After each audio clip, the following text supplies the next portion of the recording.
We have some fantastic comedians for you this evening. Like I said, I set the bar really low. Now they're going to go really high.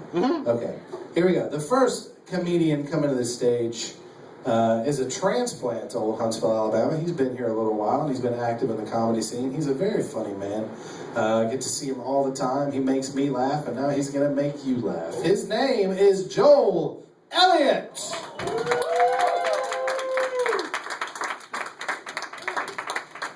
Oh, goodness. Yes, I'm Joel Elliott. Tara Jeffrey, who you'll also see performing tonight, her and I, we are co-proprietors of an unofficial nonprofit organization called the Comedy House. It's a wayward home for marginalized comedians. But we met the headliner before the show, and then we drove separately. Like Tara and I drove, and then the headliner drove, and until the headliner showed up, we were like, oh God, we hope we didn't scare her away. Because we were just such terribly awkward people that once she came through the door, we were like, oh, thank God, she did show up. Like, we didn't scare her away. Now, I know what you must be thinking, is that a very large bag of granola in your pocket, or are you happy to see me? The answer is yes. It is a very large bag of granola in my pocket. But yes, I am also happy to see you. But no, I don't mean I have an erection. But the night is young. I don't know what's going to happen. But I am not. But I'm not saying that I can't do. I can do it. We didn't come here to talk about my erections. I am not that kind of straight white male Alabama comedian. Like he said, I'm a transplant. I'm sophisticated. I'm from the north. What was he saying? This is a song I sing to start the show, and it's a really stupid song, I know, but I sing this song to let you know that it's time to start the show. Thank you, Sports Pitch. My name is Joel Elliott. You can follow me, my awkward handle on Twitter by following @awkwardhandle on Twitter. I see a lot of faces that I have not met yet, and to you, I have to say I'm very pleased to make your acquaintance. I see a lot of acquaintances in the crowd, and to you, I have to say thank you so much for supporting local arts. Give it up for yourselves for supporting local arts and coming out over and over, or don't.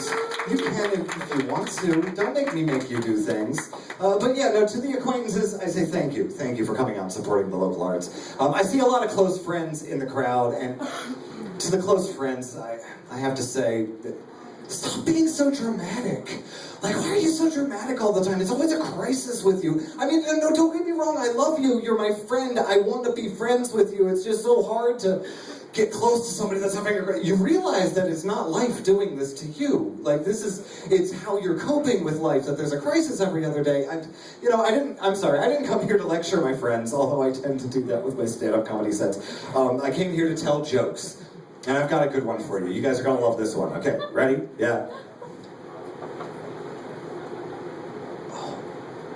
This is the song I sing when I forget all the jokes that I brought to the set. And I'm singing this to let you know that I smoke way too much weed.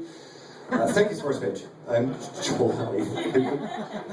You can follow my awkward handle on Twitter by following @awkwardhandle on Twitter. So, I want to make an announcement.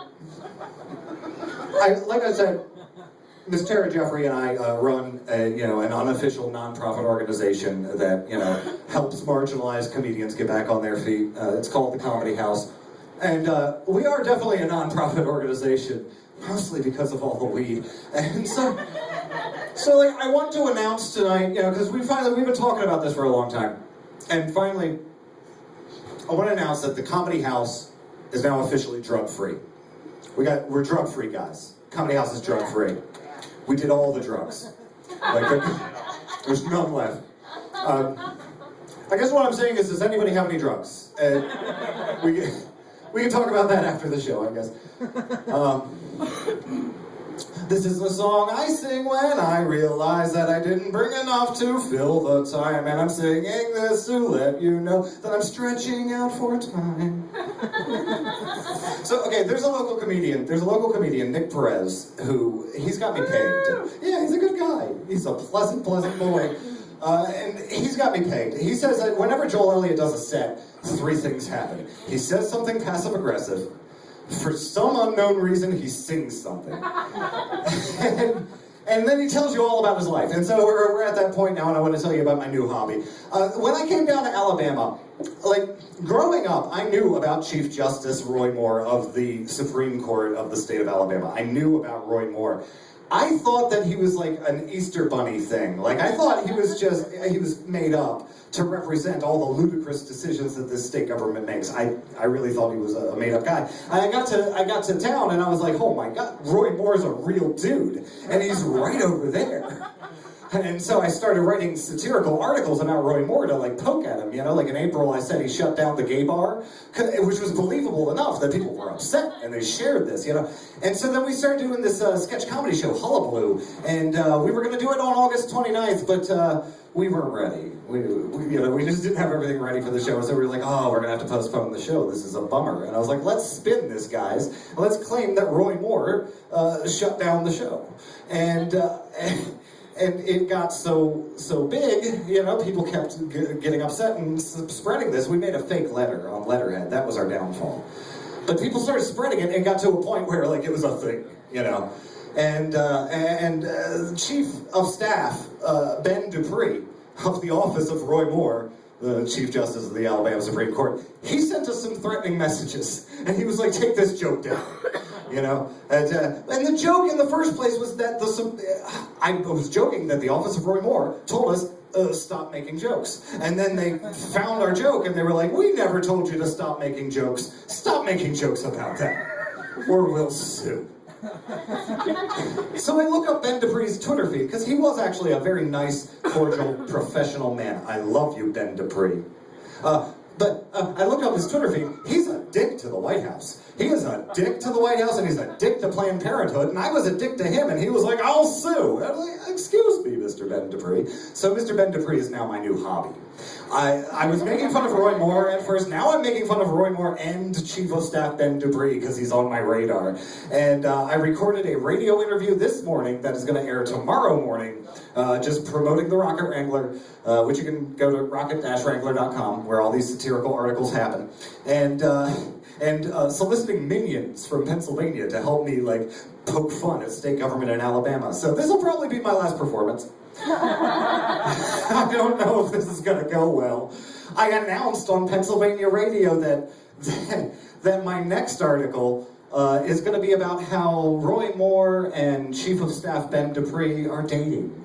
And I don't know if that's going to go over too well. Because they've got a thing about the homosexuals. Did you guys know that? It's true. Wow, this has been so much fun. I hope you enjoy our headliner coming up, Julia Prescott. She's going to be great. And Tara Jeffries, a very funny lady. Enjoy her. Sports page, thank you. You have been great. I, on the other hand, have been Joel Elliott.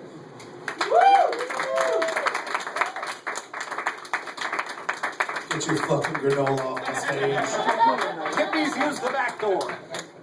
I've never seen anybody be like, I need an energy snack while I'm on stage. Like, there's a fucking granola. Jesus Christ.